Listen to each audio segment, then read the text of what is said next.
Hello, আসসালামু আলাইকুম রহমতুল্লাহ। আপনারা কেমন আছেন? আজকে ফিজিক্সের 7 অধ্যায় নিয়ে এসেছি। ইনশাল্লাহ এক ক্লাসে কভার দেওয়ার চেষ্টা করব। আপনারা ধৈর্য সহকারে ভিডিওগুলো দেখবেন। তো ইনশাল্লাহ তাহলে শুরু করা যাক, চলেন। আমরা মেইন টপিকস গুলা লিখে রেখেছি, ঠিক আছে? তরঙ্গ, তরঙ্গের বৈশিষ্ট্য, তরঙ্গ সংশ্লিষ্ট রাশি, এই রাশিগুলো নিয়ে একটু কথা বলবো। এই যে পূর্ণ স্পন্দন, এটা স্পন্দন হবে, দশা কি ইত্যাদি নিয়ে একটু কথা বলবো।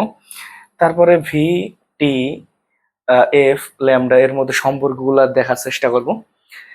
তো এই ক্লাসটা আপনাদের জন্য খুবই গুরুত্বপূর্ণ হতে চলেছে, ইনশাল্লাহ আপনারা মনোযোগ সহকারে দেখবেন। চলেন শুরু করা যাক। তরঙ্গ হচ্ছে যে পর্যায়বৃত্ত আন্দোলন, শক্তি এক স্থান থেকে অন্য স্থানে বয়ে নিয়ে যায়, কিন্তু মাধ্যমের কণাগুলো স্থায়ী থাকে, স্থানান্তরিত হয় না, তাকে তরঙ্গ বলে। তো এই তরঙ্গের আহ, সংজ্ঞার মধ্যেই এর বৈশিষ্ট্য লুকে আছে। যে পর্যায়বৃত্ত আন্দোলন, তার মানে একটি পর্যায়বৃত্ত রাশি তরঙ্গ, ঠিক আছে, যেটা পুনরাবৃত্তি ঘটবে বারবার। হ্যাঁ, তার মানে এটা আর একটা শক্তি এক স্থান থেকে অন্য স্থানে বয়ে নিয়ে যায়। তার মানে কি, এইখানে একটা শক্তি কাজ করতেছে। যেমন তোমরা নদীর এই যে ভাঙনটা যদি দেখো, এই কি করে এখানে, এই নদীর স্রোতটা এক জায়গা থেকে অন্য জায়গায় যখন যায়, পাড়টা ভেঙে যায়, নদীর স্রোতটা যদি অনেক হয়, তো এটা শক্তি না থাকলে কি ভাঙে? কখনো পসিবল না। তাই শক্তি এক স্থান থেকে অন্য স্থানে নিয়ে যায়, বয়ে নিয়ে যায়, কিন্তু মাধ্যমের কণাগুলো স্থায়ী থাকে। স্থানান্তরিত হয় না বললে একটু কথাটা ভুল হবে, হালকা স্থানান্তরিত হয়। এটাই হচ্ছে তরঙ্গ। তো তরঙ্গ সংশ্লিষ্ট রাশিগুলো নিয়ে একটু কথা বলা যাক, ঠিক আছে? তো আহ, এইখানে দুটো টার্ম, এখানে আপনাদের আর একটা জিনিস বলে নিই। তারপরে এই যে যে প্রতিধ্বনি আছে না, এই প্রতিধ্বনি শব্দ তরঙ্গের জন্য, এই যে প্রতিধ্বনি, এই টাইপটা থেকে 100% একটা সিকিউ আসবে, ঠিক আছে? তো আস্তে আস্তে চলেন স্টার্ট করা যাক। কোথা থেকে কি আসবে আমি সম্পূর্ণ বলে দিব। এর বাইরে আসলে তারপর আমাকে বললেন কমেন্টে যে স্যার আসছে। ওকে, খেয়াল করা যাক। তো তরঙ্গ হচ্ছে দুই প্রকার, একটা হচ্ছে অনুপ্রস্থ তরঙ্গ, অনুদৈর্ঘ্য তরঙ্গ। তো লিখে ফেলেন, তরঙ্গ দুই প্রকার। একটা হচ্ছে অনুপ্রস্থ, অনুপ্রস্থ তরঙ্গ, আর একটা হচ্ছে অনুদৈর্ঘ্য তরঙ্গ, অনুদৈর্ঘ্য। তাহলে অনুপ্রস্থ আর অনুদৈর্ঘ্য তরঙ্গ কি সেটা একটু জানা যাক। খেয়াল করেন, যে তরঙ্গ কম্পাঙ্কের দিকের সাথে 90 ডিগ্রি কোণে অগ্রসর হয়, এটা হচ্ছে কম্পাঙ্কের দিক, কম্পাঙ্কের দিক। যে তরঙ্গ কম্পাঙ্কের দিকের সাথে 90 ডিগ্রি কোণে অগ্রসর হয়, এটা হচ্ছে কম্পাঙ্কের বেগ। এটা হচ্ছে কি, কম্পাঙ্কের ভেলোসিটি বা বেগ। এই 90 ডিগ্রি কোণে অগ্রসর হয়, মানে এইভাবে। এখন বলতে পারেন ভাই, তো ঢেউ ঢেউ 90 ডিগ্রি কিভাবে? ভাই, এটা ঢেউ হলেও ভেলোসিটিটা এদিকে কাজ করবে। ইটস কল্ড হচ্ছে ভেক্টর রাশি, নির্দিষ্ট দিক থাকবে। আপনি এই যে এইগুলাকে বলতে পারবেন না, ঠিক আছে? এটা দ্রুতি, বাট এইটা হচ্ছে ভেলোসিটি, যেটা একটা দিকে কাজ করতেছে। তো যে তরঙ্গ কম্পাঙ্কের দিকের সাথে 90 ডিগ্রি কোণে অগ্রসর হয়, সেটাকে বলবো অনুপ্রস্থ তরঙ্গ। আর অনুদৈর্ঘ্য তরঙ্গ হচ্ছে শব্দ তরঙ্গ, এই যে আমি কথা বলতেছি সমান্তরালে অগ্রসর হইতেছে, ঠিক আছে? তো এটাকে বলবো হচ্ছে অনুদৈর্ঘ্য তরঙ্গ। অনুদৈর্ঘ্য তরঙ্গটা দেখতে কেমন ভাই? এই যে এরকম আর কি, সংকোচন, প্রসারণ। এটা হচ্ছে প্রসারণ, ঠিক আছে? এগুলো হচ্ছে সংকোচন, প্রসারণ, সংকোচন, প্রসারণ, এইভাবে। তো এইখানটাতে এইগুলা নিয়ে হচ্ছে আলোচনা করব। তো আগে আমরা অনুপ্রস্থ তরঙ্গ যেগুলো আছে এগুলো নিয়ে একটু আলোচনা করি, চলেন। তরঙ্গ সংশ্লিষ্ট রাশিগুলা দেখব, দুটো নিয়ে দেখব, ঠিক আছে? এটা আপনারা সংজ্ঞা বললাম, একটু সুন্দরভাবে তুলে নিন পজ করে, ঠিক আছে? আপনারা খাতা কলম নিয়ে বসেন, নোট করে ফেলেন সম্পূর্ণটা। পরীক্ষার আগে যদি দেখে যান, ইনশাল্লাহ আপনারা এক্সট্রা একটা কনফিডেন্ট পাবেন, আমার বিশ্বাস। তো আপনার খাতা কলম নিয়ে বসেন, আপনাদের কাছে রিকোয়েস্ট। সো এটা মুছে দিলাম, আপনারা তুলে নিন পজ করে।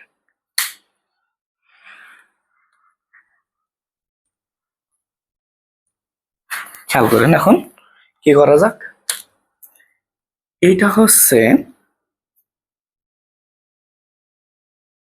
একটি তরঙ্গ, একটি পূর্ণ তরঙ্গ কোনটারে বলবো ভাই? এই যে দেখেন, এটারে বলবো সাম্যাবস্থা। সাম্যাবস্থান থেকে এই যে একবার উঠে নেমে 360 ডিগ্রি অ্যাঙ্গেল ক্রিয়েট করছে। 360 কিভাবে ভাইয়া? এই যে এই জিনিসটাকে যদি আমি এখানে এসে লাগাই দিই, 360 ডিগ্রি অ্যাঙ্গেল ক্রিয়েট করছে না? এটাই হচ্ছে পূর্ণ তরঙ্গ। তার মানে এইখান থেকে এতটুকু, এই দৈর্ঘ্যটাকে বলবো ল্যামডা দৈর্ঘ্য বা ল্যামডা দূরত্ব, তরঙ্গ দৈর্ঘ্য ল্যামডা। ঠিক আছে?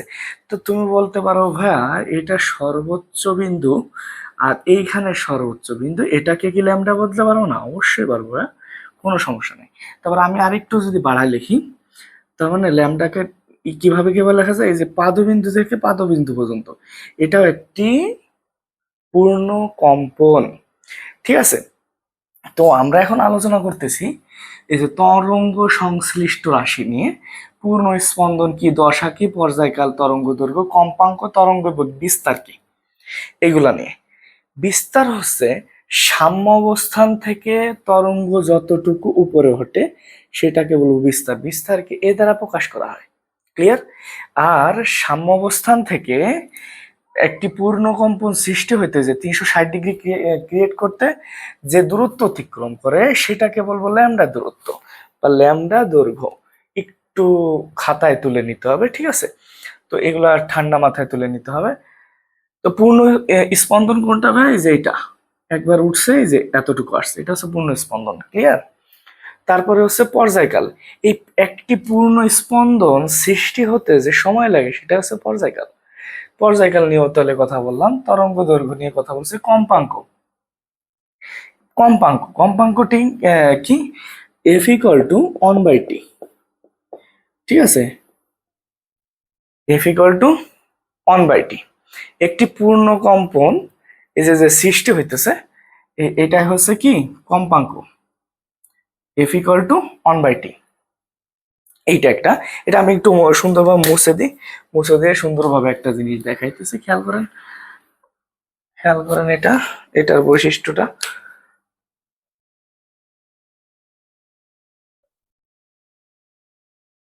আমি এতটুকুই ধরতেছি, এর আগে তো সুন্দরভাবে বুঝাইছি তরঙ্গ দৈর্ঘ্য কোনটা, এগুলো ম্যাথে কাজে লাগবে। তো একটি পূর্ণ কম্পন সৃষ্টি হতে যে সময় লাগে সেটাকে বলবো হচ্ছে পর্যায়কাল, T. T equal to 1/f। T equal to কি 1/f। একটি পূর্ণ কম্পন সৃষ্টি হতে যে সময় লাগে সেটা হচ্ছে পর্যায়কাল। তা টি হচ্ছে পর্যায়কাল। তা টি আর এফ এর মধ্যে যে সম্পর্ক সেটা দেখলাম। এখন একটু খেয়াল করেন তো, একটু খেয়াল করেন তো, V equal to S divided by টি।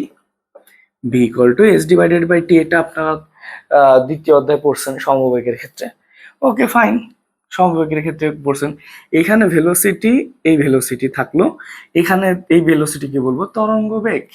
তরঙ্গ বেগটা কি? একটি পূর্ণ কম্পন মানে সৃষ্টি হতে যে দূরত্ব অতিক্রম করে, এতটুকু যে দূরত্বটা, এটাকে বলবো হচ্ছে ল্যামডা দূরত্ব।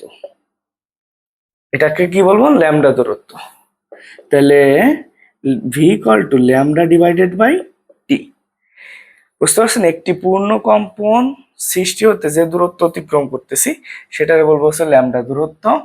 তাহলে এই এসটাও দূরত্ব, এটার একক মিটার, এটাও দূরত্ব। তাই তখন সৃষ্টি হবে হচ্ছে তরঙ্গ বেগ। তরঙ্গ বেগ ভি ইকুয়াল টু, এখন ল্যামডা এভাবে রাখলাম 1/t। একটু খেয়াল করেন, ল্যামডা ইকুয়াল টু 1/t মানে এফ। 1/t মানে এফ। তাহলে V equal to F lambda. V equal to F lambda, এই সূত্রটা প্রতিপাদন এভাবে করা যায়। আপনারা একটু সুন্দরভাবে পজ করে তুলে নেন।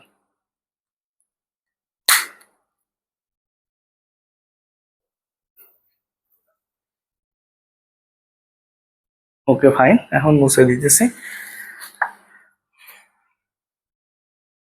এরপরে শব্দ তরঙ্গ নিয়ে কথা বলবো। শব্দ তরঙ্গের বৈশিষ্ট্য ও প্রতিধ্বনি নিয়ে কথা বলবো। খেয়াল করেন, শব্দ তরঙ্গ, এই শব্দ তরঙ্গটা হচ্ছে একটা সংকোচন আর একটা প্রসারণ, এইটা মিলে হচ্ছে একটা ল্যামডা। একটি সংকোচন একটি প্রসারণ মিলে একটা ল্যামডা। তাহলে আপনার প্রশ্ন যদি এরকম থাকে, বলেন তো বিষয়টা কিভাবে, একটা সংকোচন একটা প্রসারণ, তাহলে এতটুকু মনে করেন 5 মিটার দেওয়া আছে, তাহলে এই জিনিসটাকে কিভাবে লিখবো? এখানে আসলে একটা ল্যামডা আর এটা হচ্ছে ল্যামডা বাই 2 অর্ধেক, তার মানে lambda plus lambda by 2 equal to 5। এখান থেকে যে লসাগু করতে হবে 2, 3 lambda by 2 equal to 5, that means 3 lambda সমান 10, অতএব ল্যামডা সমান হচ্ছে 10/3, 3.333 এত মিটার। এটা হচ্ছে ল্যামডা দূরত্ব। এরকম করে বৃহৎ ম্যাথ আছে শব্দ তরঙ্গর ক্ষেত্রে, এটা একটু খেয়াল করতে হবে। তো তো একটু খেয়াল করা যাক, এটা একটু মনে রাখেন। আমরা মেন ম্যাথে যাব, জিনিসটা একটু আলোচনা করে নিই অল্প একটু, বেশি না। তারপরে শব্দ তরঙ্গের বৈশিষ্ট্য ও প্রতিধ্বনি। শব্দ তরঙ্গের বৈশিষ্ট্য যে সমান্তরালে অগ্রসর হয়, এই জিনিসগুলো একটু একটু পড়ে নেবেন। প্রতিধ্বনিটা নিয়ে একটু কথা বলি।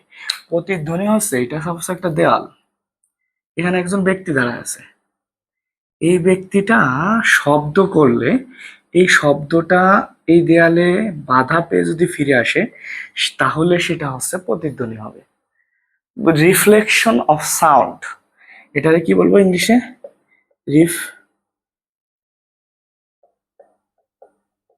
রিফ্লেকশন অফ সাউন্ড, ঠিক আছে? রিফ্লেকশন অফ সাউন্ড, শব্দের প্রতিধ্বনি, ঠিক আছে? তো এইখানে শব্দ তো সমবেগে চলে, সমবেগে মানে এটা তো ব্রেক ট্রেক করে না, আপনি কোনো একটা কথা বললে ওটা ব্রেক করাইতে পারবে না, ঠিক আছে? তো শব্দ কি সমবেগে চলে। তো এই দূরত্বটা হচ্ছে ডি ধরে নিই, তাহলে একটা ডি গেল আর একটা ডি আসলো, তার মানে 2D সমান ভিটি। আসলে আমি এটাকে এইভাবে লিখি, যতটুকু দূরত্ব অতিক্রম করবে ইকুয়াল টু ভিটি, এইভাবে লিখি আমি সূত্রটাকে। যতটুকু দূরত্ব অতিক্রম করবে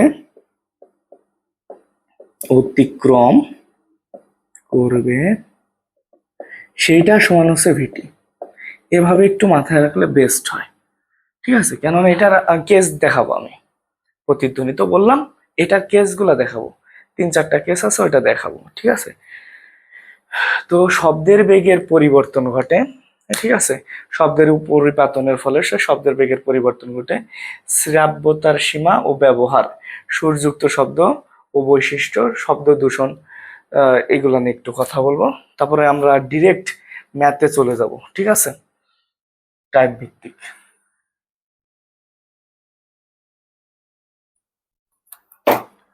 তো শুরু করা যাক।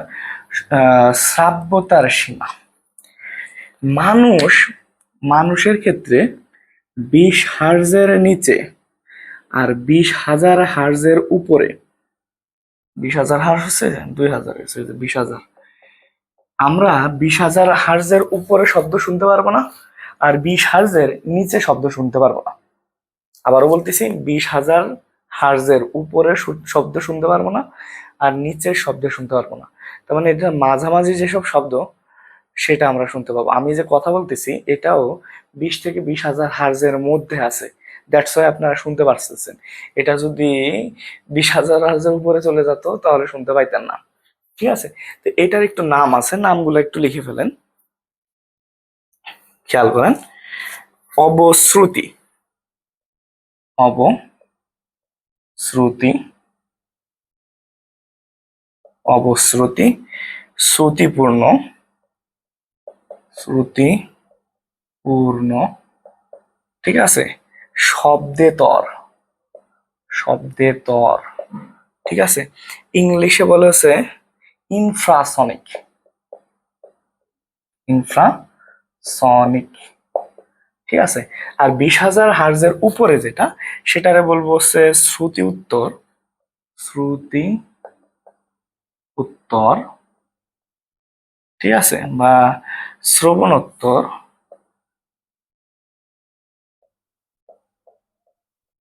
শ্রবণোত্তর, ঠিক আছে? আর ইংলিশে বলা হচ্ছে সুপারসনিক। এখন এই জিনিসগুলো আছে শুনতে পাবো, খেয়াল করেন।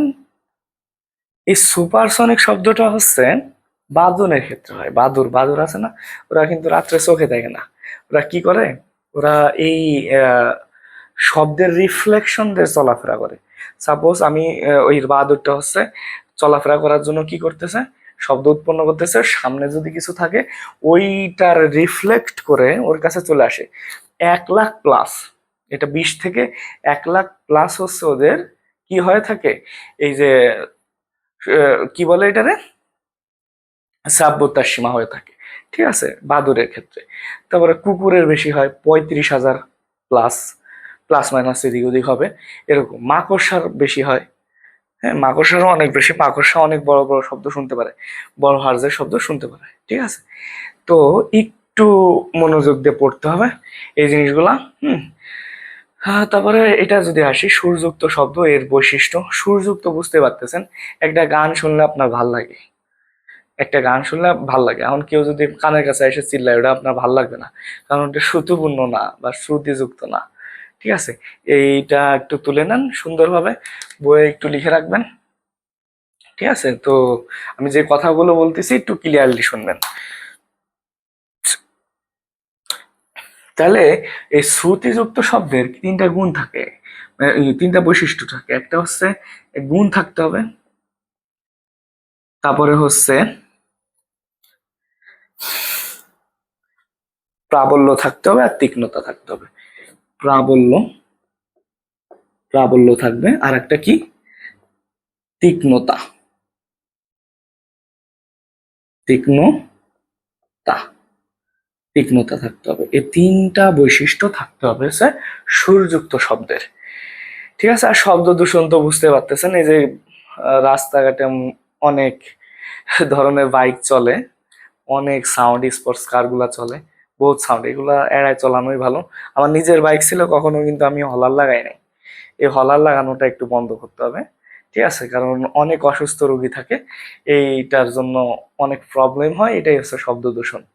ঠিক আছে, অনেক জোরে মাইক বাজানো, এটাও শব্দ দূষণের মধ্যে পড়তেছে। সো এগুলো একটু এড়ায় চলতে হবে। এখন আমাদের মেন কাজে আমরা চলে যাই, ম্যাথে চলে যাই। ঠিক আছে, বাকি যদি কোনো কিছু বাদ থাকে ম্যাথের মধ্যে সব বলে দেবো, এগুলো মুছে দিলাম। তো এই V equal to F lambda, V equal to F lambda, V equal to F lambda. এখন এই যে এটা যে লিখলাম V equal to F lambda, এই ভিটা হচ্ছে শব্দ বেগ, শব্দের বেগ, আর এফটা হচ্ছে কম্পাঙ্ক, কম্পাঙ্ক, আর ল্যামডা হচ্ছে তরঙ্গ দৈর্ঘ্য, তরঙ্গ দৈর্ঘ্য। ওকে ফাইন, এটার এককটা হচ্ছে মিটার, এটার এককটা হার্স বা পার সেকেন্ডও বলে অনেকে। এখানে খেয়াল করেন এফ ইকুয়াল টু 1/t, তো এই কারণে হচ্ছে যে নিচে উপরে তো 1, নিচে হচ্ছে সময়ের একক সেকেন্ড, মানে পার সেকেন্ড, এইটাও একক হয়। ঠিক আছে, তো আমরা দুটোই লিখে ফেলি পার সেকেন্ড। ঠিক আছে, আমরা দুটোই লিখে ফেলি। আর শব্দের বেগের একক সবসময় MS inversion, metre per second. ঠিক আছে, তো এগুলা নিয়ে একটু ম্যাথ ট্যাথ করা যাক, এগুলা নিয়ে একটু ম্যাথ ট্যাথ করা যাক। এখন শব্দের বেগ, শব্দের বেগ তাপমাত্রার বর্গমূলের সমানুপাতিক, সমানুপাতিক। শব্দের বেগ তাপমাত্রার বর্গমূলের সমানুপাতিক, এটা এই কথাটা মানেটা কি? এই কথাটার মানে আছে velocity is proportional to root over temperature, root temperature. এখন এইখান থেকে যদি আমি v1 ইকুয়াল টু একটা সমানুপাতিক ধ্রুবক কি আসবে, রুট ওভার t1। তো আবার আর একটা তাপমাত্রা যদি আমি বের করতে চাই, v2 সমান হচ্ছে কে রুট ওভার t2। তো এই 1 আর 2 যদি ভাগ করে দিই, 2 ভাগে 1 করলে, 2 ভাগ 1 করলে আমাদের একটা সূত্র ক্রিয়েট হইতেছে, সেটা হচ্ছে v2 বাই v1, আমি একটু এখানে লিখি, আচ্ছা লিখি v2/v1 √t2/t1। এখন v1 আর t1 এর পরিচয়টা হচ্ছে, খেয়াল করি, 0 ডিগ্রি সেলসিয়াস তাপমাত্রায়, 0 ডিগ্রি সেলসিয়াস তাপমাত্রায় শব্দের বেগ হচ্ছে 330 ধরা হয় এখন, m^1। এইটাকে কেলভিনে নিলে 273 কেলভিন, 273 কেলভিন, এইটাই বলতেছি টি1। আর এই যে 330, টি1 তাপমাত্রায় বেগ হচ্ছে 330, এটাকে বলতেছি v1, ms^1। এটা একটু মাথায় রাখতে হবে, এটা হচ্ছে ms^1, এটা একটু মাথায় রাখতে হবে। তো তোমাকে এখন প্রশ্ন করলো 30 ডিগ্রি সেলসিয়াস তাপমাত্রায় কত, ওইটা একটু বের করে আসো। তোমরা এটা একটু তুলে নাও, ফার্স্টে পজ করো, পজ করে তুলে নাও, ওইটাতে আসি।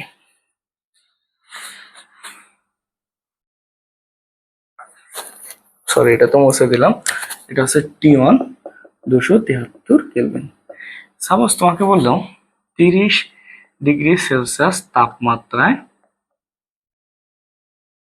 শব্দের বেগ কত, শব্দের বেগ কত, 30 ডিগ্রি সেলসিয়াস তাপমাত্রায় শব্দের বেগ কত, এটা কোশ্চেন। তো তুমি সূত্র জানো v2/v1 √t2/t1। তো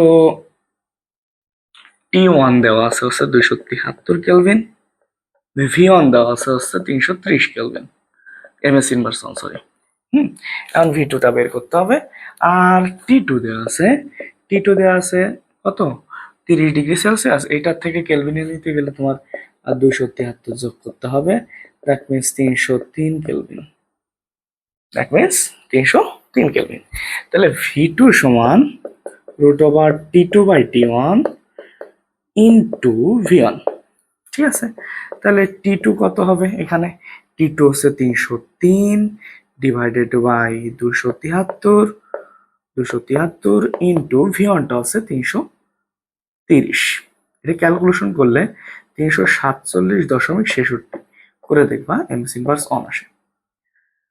তো তাপমাত্রা দেয়া থাকলে শব্দের বেগটা আমরা ইজিলি বের করতে পারবো, ঠিক আছে। তাপমাত্রা দেয়া থাকলে শব্দের বেগটা আমরা ইজিলি বের করতে পারবো। তোমরা এটা একটু পজ করো, পজ করে তুলে নাও, ঠিক আছে। এটা একটু মুছে দিব। এখন আস্তে আস্তে ম্যাথের মধ্যে ঢুকতেছি আমরা, খেয়াল করো।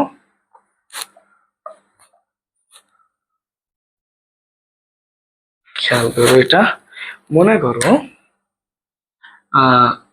এই একটা ব্যক্তি, একটা প্রশ্ন লিখি আমরা আগে এখানে সুন্দরভাবে।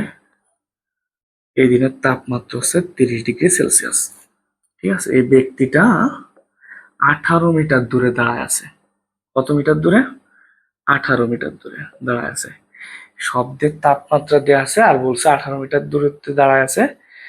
প্রতিধ্বনি শুনতে পারবে কিনা, প্রতিধ্বনি শুনতে পারবে কিনা, এটা আছে প্রশ্নে বলছে। আমি লিখে নি, প্রতিধ্বনি শুনবে কি, গাণিতিক বিশ্লেষণ, ঠিক আছে। তো 30 ডিগ্রি সেলসিয়াস তাপ, এইখানে অ্যান্সার হচ্ছে, খেয়াল করো। 30 ডিগ্রি সেলসিয়াস তাপমাত্রা দেওয়া আছে, তার মানে আমাদের বেগটাকে বের করবো, খেয়াল করো। তাহলে গিভেন দেওয়া আছে টি1 273, অবশ্যই এটা আমরা জানি, দেয়া নাই এটা। আর v1 হচ্ছে 330 ms^1, টি2 হচ্ছে 303 কেলভিন, v2টা বের করব, v2 ইকুয়াল টু, উইনো, আমরা জানি একটু আগে যে ম্যাথটা করলাম, v1 √t2/t1। এটা একটু মান টান বসাবা, দেখবা কত আসলো, 347.63 ms^1 আসছে। এখন খেয়াল করো,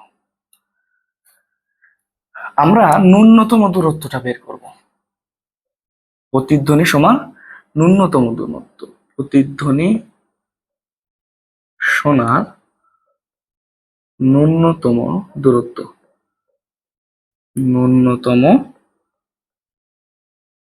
দূরত্ব, ন্যূনতম দূরত্বটা কত? ডি সমান ভিটি ডিভাইডেড বাই টু। ডি সমান ভিটি ডিভাইডেড বাই টু। এখন টিটা কি? শব্দানুভূতির স্থায়িত্বকাল। টিটা হচ্ছে শব্দানুভূতির স্থায়িত্বকাল। এটা কি 0.1 ধরা হয়? আসতেছে এই কথাটায়।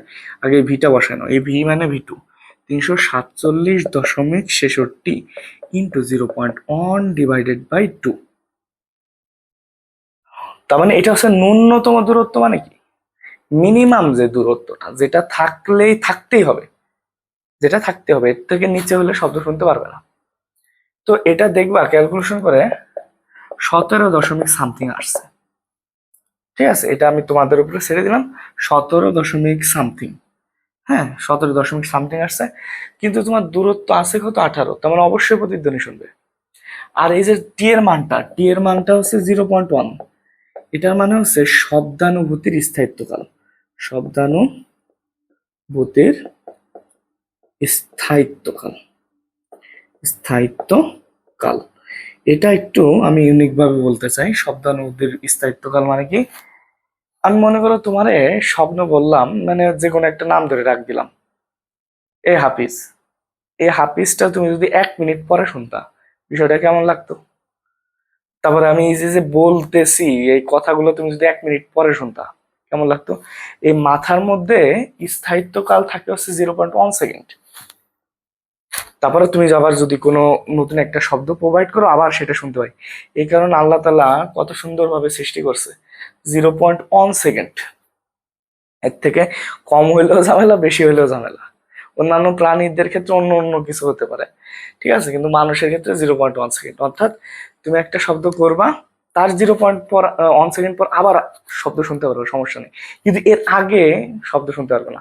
আমি মনে করো একটা কথা বললাম, এই কথার আগে মানে 0.01 আগে শুনতে পারবে না। 0.01 এত তাড়াতাড়ি শুনতে পারবে না, মিনিমাম লাগবে 0.1 সেকেন্ড।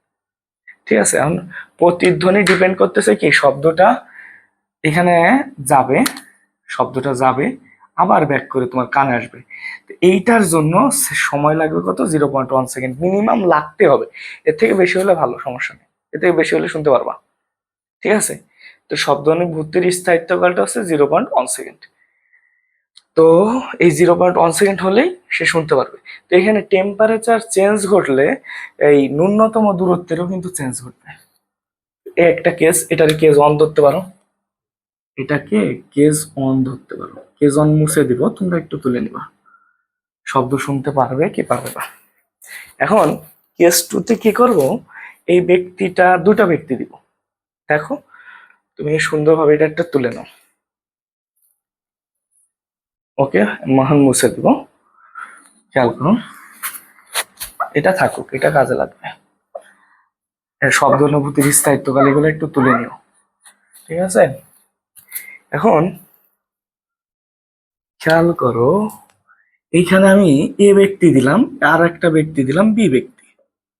ঠিক আছে, এটা হচ্ছে কেস টু, এটাকে বলবো কেস টু। তাপমাত্রা সব সেম। এখন আমার প্রশ্ন হচ্ছে, এ ব্যক্তি শব্দ করলো, সাউন্ড করছে কে? এ ব্যক্তি। এ ব্যক্তি শব্দ করলো, বি ব্যক্তি শুনতে পাবে কিনা? এ ব্যক্তি শব্দ করলো, বি ব্যক্তি শুনতে পাবে কিনা? তো সেম রেজাল্ট, শব্দ শোনার জন্য ন্যূনতম দূরত্ব লাগবে কত? 17 দশমিক। তো এ শব্দ করছে, এ তো 18-র বাইরে আছে, ন্যূনতম দূরত্বের বাইরে। ঠিক আছে, মানে বেশি দূরত্ব হলে শুনতে পারবে, সমস্যা নেই। তাহলে এই শব্দ শুনতে পারবে, এই অ্যান্সারটা পাই গেছো। সো তুমি এর এই প্রশ্নের অ্যান্সারটা এর আগেরটাতে করতে পারো, কোনো সমস্যা নেই। এখন বি ব্যক্তি শব্দ করলে এ ব্যক্তি শুনতে পাবে কিনা, এরকম যদি প্রশ্ন করে, তাহলে দেখো তুমি, ও ভালো কথা, এটা কিন্তু তুমি টি দিয়েও বের করতে পারো। আচ্ছা আমরা করতেছি, খেয়াল করো।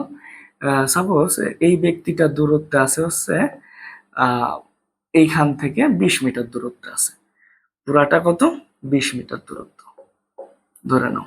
বি ব্যক্তি থেকে একদম এই পাহাড় বা দেয়াল যেটা কল্পনা করতেছ, এটা হচ্ছে 20 মিটার দূরত্বে আছে। তাহলে এখন প্রশ্নটা হচ্ছে, বি ব্যক্তি শব্দ করছে, এ ব্যক্তি শুনতে পাবে কিনা? কোশ্চেনটা কি? বি ব্যক্তি শব্দ করছে, এ শুনতে পাবে কি? গাণিতিক বিশ্লেষণ করো। তাহলে কি হবে? ওই যে আমি বলছিলাম যতটুকু দূরত্ব অতিক্রম করবো ওইটা সমান ভিটি, শব্দের বেগ সমবেগে চলে, ওইটা সমান ভিটি। তাহলে এইখান থেকে স্টার্ট হইতেছে, শব্দ ও করছে, তাহলে 20 plus 18 equal to VT. 20 plus, এখন সময় দিয়ে করবো, দেখো 20 প্লাস 18 ইকুয়াল টু ভিটি। তার মানে টিটা বের করতে গেলে 1838 ডিভাইডেড বাই ভি এর মান কত? ভি এর মান হচ্ছে 347.63। এটা তোমরা ক্যালকুলেশন করবা। এটা যদি 0.1 বা এর থেকে বেশি হয় তাহলে কি হবে? শব্দ শুনবে। আর 0.1 থেকে কম হইলে শব্দ শুনবে না। আমি লিখে দিতেছি 0. এটার অ্যান্সারটা হচ্ছে, তোমরা আমাকে বলবা, ঠিক আছে? 0.1 এর বেশি বেশি হলে বা সমান হলে প্রতিধ্বনি শুনবে,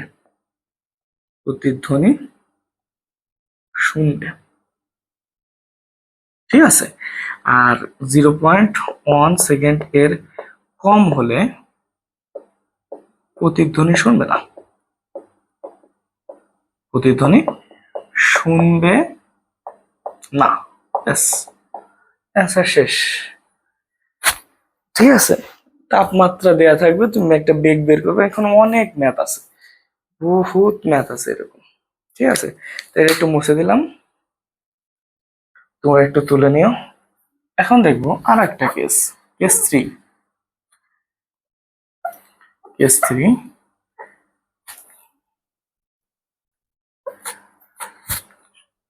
কেস 3 তে হচ্ছে এই একটা ব্যক্তি একজন,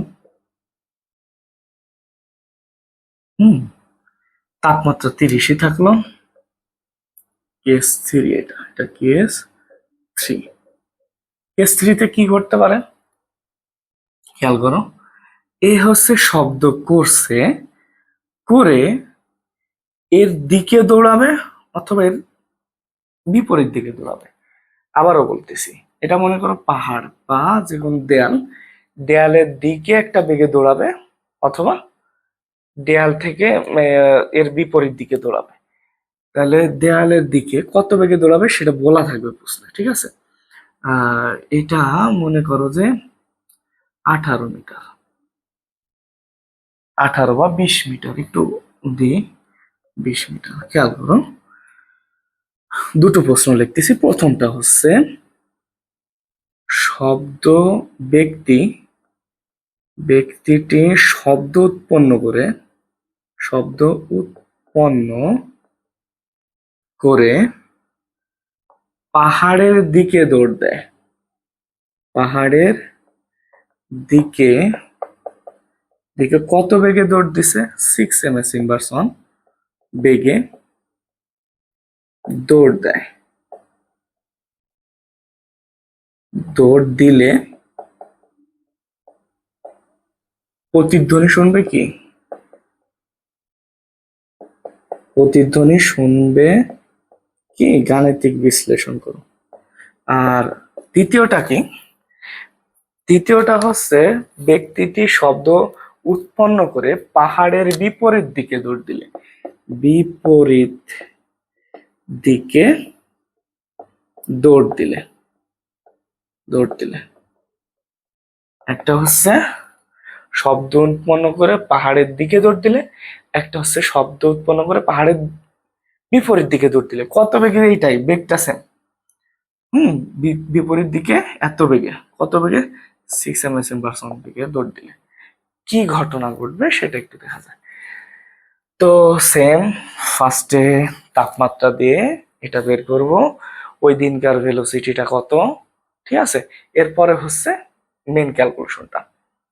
খেয়াল করো তাহলে ব্যক্তির ক্ষেত্রে, খেয়াল করো ব্যক্তির ক্ষেত্রে মনে করো ব্যক্তি এইখান থেকে এইখানে আসছে, এ থেকে বিতে গেছে। এখন এ ব্যক্তি বি ব্যক্তি না, এ ব্যক্তি একজনই এ বিন্দু থেকে বি বিন্দুতে গেছে, এতটুকু দূরত্ব অতিক্রম করছে দৌড় দিয়ে, এ বি দূরত্ব অতিক্রম করছে দৌড় দিয়ে। তাহলে এস অফ এ বি সমান কত বেগে গেছে? 60। এটা বুঝতে পারছো? কত বেগে গেছে? 6 ms⁻1 বেগে দৌড় দিয়ে এখান থেকে এখানে গেছে ব্যক্তি। শব্দ কি বসে আছে? শব্দ বসে নাই। শব্দ কি করছে? শব্দ হচ্ছে এইখান থেকে এইখানে যে আবার এই পাশে ব্যাক করবে। তো বলছে যে এ ব্যক্তিটাই শব্দ শুনতে পারবে কিনা। তার মানে ও যখন শব্দ করছে তখন এই শব্দটা এইদিকে যাবে, যে এইখানে আসবে, দেখবো যে যে দূরত্ব অতিক্রম করছে টি এর মানটা বের করবো। ঠিক আছে, খেয়াল করা যাক তাহলে। খেয়াল করা যাক এখন শব্দের ক্ষেত্রে অতিক্রান্ত পথটা কতটুকু সেটা একটু দেখা যাক। 20 প্লাস এইখানে যদি শব্দটা চলে আসতো তাহলে 20 plus 20 minus S of A B equal to V T. এই ভিটা হচ্ছে শব্দের বেগ। আবারও বলতেছি, আমাদের দূরত্ব লাগবে একবার এটা, মানে 20 মিটার, আর হচ্ছে এতটুকু। এতটুকু কিভাবে পাবো? পুরাটা থেকে আমি যদি এস অফ এ বিটা বাদ দিই, এ বিটা বাদ দিলেই তো আমি এতটুকু দূরত্ব পাবো। এই যে এতটুকু দূরত্ব পাবো, খেয়াল করো, এতটুকু দূরত্ব পাবো। তো 20 প্লাস 20 মাইনাস এতটুকু, তার মানে এইখান থেকে এতটুকু প্লাস এতটুকু। আশা করি বোঝা গেছে। ঠিক আছে, তো equal to 40 minus S of A B মানে 60 ইকুয়াল টু ভি টুর মান হচ্ছে 347.63 ইন্টু টি। আচ্ছা, সময়টা ভাইয়া ভিন্ন কেন ধরলাম না? ওই সময়টাতেই তো প্রতিধ্বনিটা শুনবে, যে সময়টাতে যে দৌড় দিয়ে গেছেও ওই সময়টাতেই তো এই শব্দ আবার ওর কাছে ব্যাক করবে, এই কারণে সময়টা সেম রাখছি। তো এই আর কি। তাহলে 40 ইকুয়াল টু এটা ওই পাশে গেলে 347 আর 53.63 টি। টি এর মানটা তোমরা বের করবা, টি এর মানটা তোমরা বের করে আমাকে বলবা 0.1 আসছে নাকি 1-এর বেশি আসছে। 0.1 বা 0.1-এর বেশি আসলে শব্দ শুনতে পারবে, আর 0.1-এর কম আসলে শব্দ শুনতে পারবে না। আবারও বলতেছি, 0.1 আসলেও শব্দ শুনতে পারবে। ঠিক আছে, খুবই গুরুত্বপূর্ণ প্রশ্ন এগুলো, খুবই গুরুত্বপূর্ণ প্রশ্ন। এটা করে বলবা কি দেখি অবস্থা। তাহলে বিপরীতটা তোমরাই করবা। ঠিক আছে, আচ্ছা, সুন্দরভাবে তুলে নাও। তুলছো? ওকে, ফাইন। এখন এইটাকে একটু মডিফাই করতে হবে। দেখো, ব্যক্তিটা ছিল কততে? 20 মিটার দূরত্বে ছিল। এইখানে ব্যক্তিটা ছিল 20 মিটার দূরত্বে। ঠিক আছে, এখন এই স্থানে ছিল, দৌড় দিয়ে ও বি স্থানে আসছে। দৌড় দিয়ে কোথায় আসছে? বি স্থানে আসছে, এ থেকে বিতে আসছে দৌড় দিয়ে। তাহলে এই দূরত্বটা হচ্ছে পার্সনের এস অফ পিও দিতে পারো, এ বিও দিতে পারো, তোমাদের উইশ, এই দূরত্বটা। ঠিক আছে, এখন খেয়াল করা যাক জিনিসটা কি ঘটতেছে। তো ব্যক্তির ক্ষেত্রে তো ওইটা গেলই, প্রথমটা মুছে দিলাম। ঠিক আছে, প্রথমটা মুছে দিলাম। এখন হচ্ছে এত বেগে বিপরীত দিকে দৌড় দিলে, তো এইখানের থেকে এইখানে আসছে, কথাটা বুঝো। তো মানে শব্দ কি করবে? শব্দের ক্ষেত্রে হচ্ছে এখানে থেকে এতটুকু যাবে, আবার আসলো, তার মানে 20 প্লাস 20, 20 প্লাস 20 এক্সট্রা এতটুকু আসতেছে শব্দ। এক্সট্রা কতটুকু আসতেছে? এতটুকু। আমি আবারও বলতেছি, এখানে ব্যক্তিটা দাঁড়া আছে, শব্দ আবার গেছে, আবার আসছে, আবার এতটুকু আসবে, কারণ এখন ব্যক্তি দৌড় দিয়ে এখানে চলে আসছে। 20 plus 20 plus S of A B equal to VT. VT বলতে V to T. 40 plus 60 equal to 347.63 T. ঠিক আছে, তাহলে 40 ইকুয়াল টু 47-এর থেকে 6 গেলে কত থাকে? 341.63 টি। অতএব টি সমান 40/341.63। এইখানেও অ্যান্সারটা তোমাদের দায়িত্ব, তোমরা একটু আমাকে করে বলবা, ঠিক আছে? করে বলবা 0.1 বেশি আসলে বা 0.1 আসলে শব্দ শুনতে পারবে, মানে প্রতিধ্বনি শুনতে পারবে, আর এর থেকে যদি কম আসে তাহলে প্রতিধ্বনি শুনতে পারবে না। আমি ঘামা যেতেছি, ফ্যানটা অফ করা তো, একটু মুছে নি।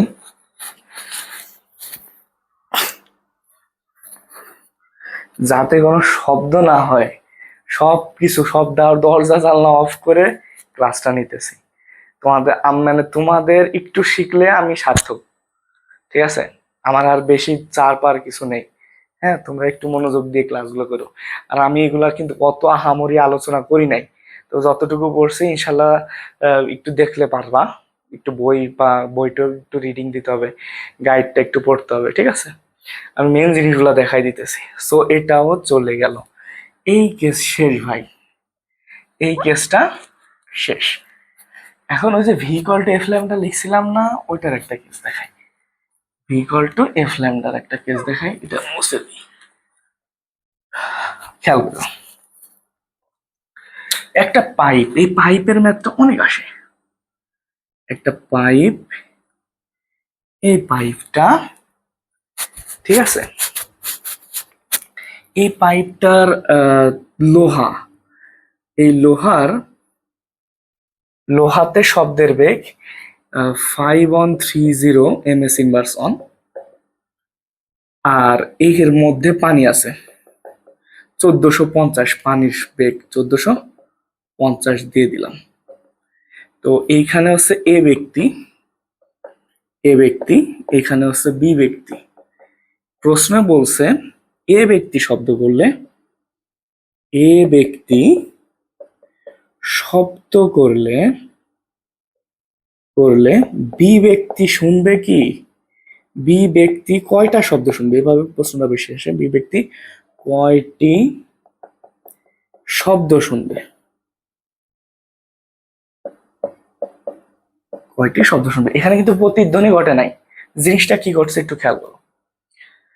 জিনিসটা করছে হচ্ছে, ও শব্দ করছে একটা লোহার মধ্যে দিয়ে যাবে, লোহাতে শব্দের বেগ বেশি, আগে হচ্ছে লোহারটা শুনবে, তারপরে এর মধ্যে যে পানিটা যে ভরে দিছি, বা পানি না দিয়ে বাতাসও দিতে পারে তোমার উদ্দীপকে, সমস্যা নাই, বায়ু দিতে পারে, তারপরে হচ্ছে পানির মধ্যে দিয়ে যাবে, যে ও দুটো শব্দ শুনবে।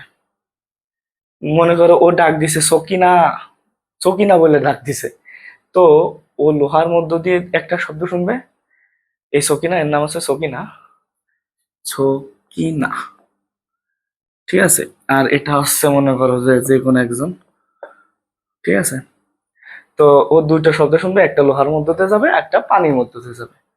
ক্লিয়ার কিনা, বুঝতে পারছো? তো এখানে এরকম প্রশ্ন, আর একটা প্রশ্ন এরকম সেম আসে যে এ ব্যক্তি শব্দ করলে একের অধিক শব্দ শুনতে পারবে কিনা। তার মানে শব্দের পার্থক্যটা 0.1 হইতে হবে, অথবা 0.1 এর বেশি হইতে হবে, তাহলে শুনতে পারবে, নাহলে শুনতে পারবে না, ঠিক আছে? এরকম বহুত প্রশ্ন আসে, ঠিক আছে? এটার দূরত্বটা কত? এটার দূরত্বটা হচ্ছে তোমার, মনে করো যে 1000 মিটার ধরে নিলাম, এটার দূরত্ব 1 কিলোমিটার বা 1000 মিটার। এখন এস ইকুয়াল টু ভিটি তে করবো ম্যাথটা, এস ইকুয়াল টু ভিটি তে করবো। খেয়াল করো তাহলে, লোহার ক্ষেত্রে অ্যান্সার এখান থেকে স্টার্ট হচ্ছে। লোহার ক্ষেত্রে কি করতে হবে? এস সমান ভিটি, এস হচ্ছে 1000, ভি এর মানটা হচ্ছে 5130, টি এর মানটা T1 ধরলাম, এটা T1টা আমরা বের করব, তার মানে 100/5130। এটা দায়িত্বটা ছেড়ে দিলাম, তোমরা করবা এটা এত সেকেন্ড। তারপরে করবা হচ্ছে পানির ক্ষেত্রে, পানির ক্ষেত্রে পানির ক্ষেত্রে এস সমান ভি T2, T2 সমান, এস মানে তো 1000ই, এটা ডি লিখলেও হয়, সমস্যা নাই। 1000/ভি, ভি এর মান কত পানির? 1450। তো এখান থেকে একটা বড়টার থেকে ছোটটা বাদ দিবা, ও সেটা বড় আসবে, বড়টা থেকে ছোটটা বাদ দিবা। যদি ডেল টির মানটা 0.1 বা তার থেকে বেশি আসে, তাহলে ও একাধিক শব্দ শুনবে। লিখে দিতেছি, ডেল টি এর মান 0.1 বা 0.1 থেকে বেশি হলে একাধিক শব্দ শুনবে,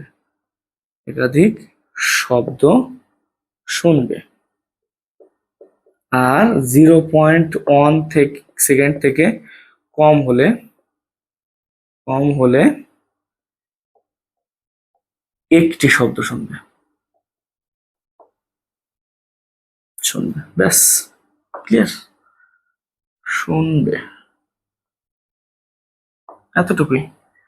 তো এরকম আছে এখানে, এই যে V equal to F lambda দে মাঝে মধ্যে তোমার বলতে পারে যে একই কম্পাঙ্কের শব্দ, সাপোজ তোমার এটা দিল না, এইটা না দিয়ে বললো একই কম্পাঙ্কের শব্দ, তার মানে এইখান থেকে কম্পাঙ্কটা বের করে এইখানের বেগটা বের করতে হবে, পানির বেগটা। তো ক্লু দেয়া থাকবে, সমস্যা নেই। একদিন বেশি আমি বোর্ডের ম্যাথ নিয়ে আলোচনা করবো, ঠিক আছে? এই আর কি। এখন একটু খেয়াল করা যাক, এটা তুলে নাও। মেন টপিকটা শেষ, মেন যে সামনে পিছে দৌড় দেয় না, ওই টপিকটা শেষ। ওই টপিক নিয়ে বহুত প্রশ্ন আসে, অনেক প্রশ্ন আসে প্রতিদ্বন্দ্বী, ঠিক আছে? এখন মনে করো এটা হচ্ছে জাহাজ একটা, এটা কি একটা জাহাজ তো আঁকতে পারি না ভাই, কেমন হয়েছে কেমন জানে। ধরে না একটা জাহাজ, ঠিক আছে? জাহাজের এই জায়গাটাতে একটা সোনার নামে যন্ত্র থাকে, SONAR, সোনার। এই সোনার যন্ত্র দিয়ে জাহাজের গভীরতা না, সরি, জাহাজ যেখানে চলতেছে তার গভীরতা পরিমাপ করা যায়। কিভাবে, খেয়াল করো। এইটা হচ্ছে, এই যে একটা শব্দ বলছিলাম না, সুপারসনিক শব্দ, সেই লেভেলের একটা কম্পাঙ্ক বিশিষ্ট শব্দ দেওয়া হয়, ঠিক আছে? এই শব্দটা বাধা পেয়ে আবার ফিরে আসে উপরের দিকে, শব্দ ফিরে আসে। তাহলে তুমি বুঝতে পারতেছো কত সেকেন্ডে ফিরে আসে। যত সেকেন্ডে ফিরে আসে, সাপোজ আমি বললাম এটা হচ্ছে 0. 0.0 না, 2 সেকেন্ড পর ফিরে, 2 সেকেন্ড পরে ফিরে আসে, আমি বললাম। তাহলে ইজিলি আমি কি বের করতে পারবো, এই দূরত্বটা বের করতে পারবো। D equal to VT/2। V মানে হচ্ছে যে পানির যে বেগটা, সেটা যে 1450 না 30 জানি, একটু দেখতে হবে, ইন্টু সময়টা সেকেন্ড 2/2, দ্যাট মিনস 1430। এটাই। তার মানে তুমি একটা, মানে মনে করো কুয়া, এই কুয়া, তো বুঝতে পারছো তো কিভাবে হচ্ছে সমুদ্রের গভীরতা মাপে। এখন একটা জিনিস দেখো, খেয়াল করো, তুমি নিজেই পরিমাপ করতে পারবা। এটা হচ্ছে একটা কুয়া, এই কুয়াতে এতটুকু পানি আছে, খেয়াল করো, এতটুকু পানি আছে। এখন তুমি দেখতে, মানে জানতে চাচ্ছ যে কুয়ার গভীরতা কত, মানে কতটুকু খালি আছে কুয়া কতটুকু খালি আছে। তো তুমি সুন্দরভাবে কি করলা, এখানে দাঁড়ায়, নিজে লাভ দিও না জানি আবার, খবরদার। এখানে একটা ইট ছুড়ে, মানে মারলা, এরকম ইটটা এরকম ফেলে দিলা, ইটটা এখানে পড়লো, তো তুমি কাউন্ট করবা তুমি কত সেকেন্ড আগে ছাড়ছো আর কত সেকেন্ড পরে তোমার কানে শব্দটা আসছে। ইটটা যেটাতে পড়বে সেটা হচ্ছে UT+12/GT পড়বে, ওইটার একটা টাইম আসবে।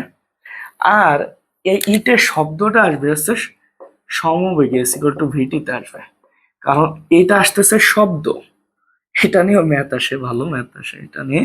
আর এইটা যেটা ইটটা পড়তেছে, এইটা পড়তেছে হচ্ছে এই গ্র্যাভিটিতে নিয়ে, অর্থাৎ H = UT+12 GT²। এইটা আসতেছে, এই যেটা পড়তেছে, ইটটা যেটাতে পড়বে সেটা হচ্ছে এইটা, শব্দটা যেটা উঠবে সেটা হচ্ছে এটা। খুব ইন্টারেস্টিং একটা ম্যাথ। তো চেষ্টা করো, আমি এগুলা নিয়ে আলোচনা করার চেষ্টা করবো যদিও। তো আমি মেন থিম গুলো আসলে বুঝাই দিতেছি। তো আশা করি ম্যাথের একটা সুন্দর একটা ক্লাস লাগবে। বোর্ড বোর্ড প্রশ্নগুলো নিয়ে একটু আলোচনা করার চেষ্টা করব নেক্সট ভিডিওতে। তো এটা হচ্ছে পুরাটার বেসিক গেল। বেসিক এতটুকুই, তোমার জানতে হবে সূত্রগুলা, ঠিক আছে? তো সূত্রগুলা দিয়ে ম্যাথ করতে হবে ইনশাল্লাহ। তাহলে তুমি একটু প্রো হইতে পারবা স্বাভাবিকভাবে। তো এই ছিল আজকের যে টপিকটা, সেটা 7 অধ্যায় নিয়ে বানাইতে গেছি যেটা, সেটা। তো ভালো লাগলে ফ্রেন্ডদের সাথে শেয়ার করতে পারো, এই আর কি। তো আমি যতটা পারি হুম ফ্রি ভাবে তোমাদের এগুলো করে দেওয়ার চেষ্টা করব, কিন্তু যে যে একটু তোমাদের ফ্রেন্ডদেরকে জানায়ও, এতটুকুই তোমাদের কাছে রিকোয়েস্ট, তাছাড়া কিছু না। তো ভালো থেকো, পরবর্তী ভিডিওর জন্য তোমাদের সবার শুভকামনা। ঠিক আছে, আল্লাহ হাফেজ।